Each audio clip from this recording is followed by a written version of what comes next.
হাই friends, মই অমিয়ে পুনৰবাৰ আপোনালোক সকলোকে মোৰ চেনেললৈ স্বাগতম জনাইছোঁ। আজি মই কেইখনমান বোৱা চাদৰ আপোনালোকক দেখুৱাব বিচাৰিছোঁ। আহকচোন চাওঁ কেনেকুৱা লাগিছে আৰু কেনেকুৱা পালে জনাব। যদি ভিডিঅ'টো চাই ভাল পালে লাইক কৰিব, কমেণ্ট কৰিব আৰু লগতে মোৰ চেনেলটো ছাবস্ক্ৰাইব কৰি দিব। আহক তেন্তে ভিডিঅ'টো আৰম্ভ কৰোঁ।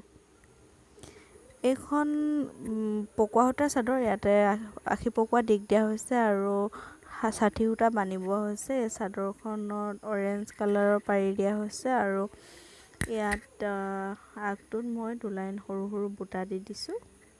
চিম্পুল চাদৰ। এখন পকোৱা সূতাত নমামি পাত বান্ধি বোৱা চাদৰ। ইয়াতে পাৰিটো মুগা ৰঙৰ দিয়া হৈছে আৰু ইয়াত আঁচলত মই আগত কি বুলি কয় জানো, মই ভালকৈ নাজানো, আঁচল বুলিয়ে কৈছে। ইয়াতে মই সৰু এটা ফুল দিছোঁ।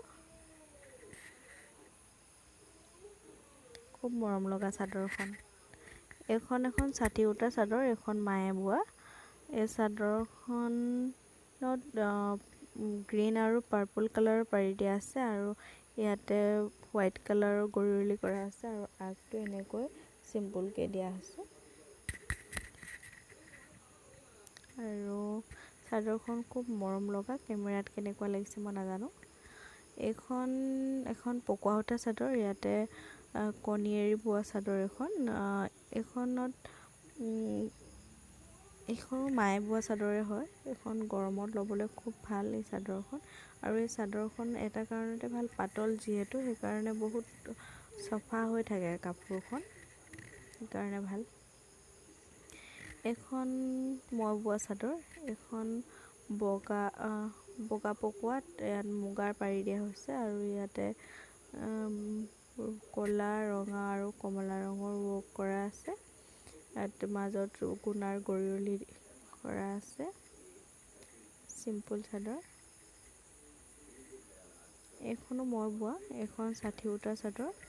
ইয়াতে বগা গৰিয়লি কৰা আছে আৰু নীলা ৰঙৰ পাৰিটো দিয়া আছিলে, আকাশ নীলা।